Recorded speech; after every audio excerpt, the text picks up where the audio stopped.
Now, later this morning, I'm actually catching up with a client who's in her 50s. Now, I know that what I'm going to be talking to her about impacts everybody. And so what I want to do is I want to go onto the whiteboard and share with you the most important milestones in order to plan for an effective retirement. So let's go to the whiteboard and let me share with you exactly what I'm talking about. When a client is in their 50s, one of the most important messages that I can share with them is this. When you're 55 to 60, those 5 years are absolutely crucial in monitoring the way your investments are actually invested.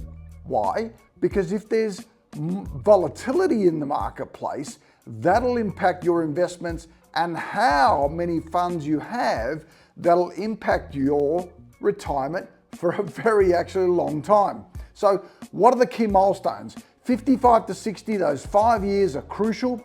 At 60 years of age, you can tap into something called a transition to retirement.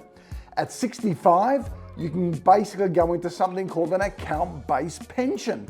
And this is where you invest funds from accumulation mode into pension mode. And guess how much tax you pay? 0.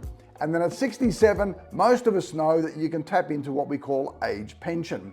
But it is those 5 years before you retire, and possibly the 5 years after you retire, that are crucial in making sure that you've got funds that will actually last and become sustainable till the age of 86, possibly these days to 100.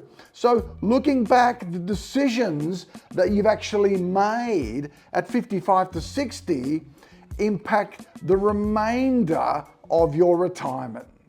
So if you want more information or want to discuss the sort of decisions that you're making at the moment and how they have impacted the amount of funds that you have at the moment and the consequences of how it will impact your retirement, reach out, let's have a chat.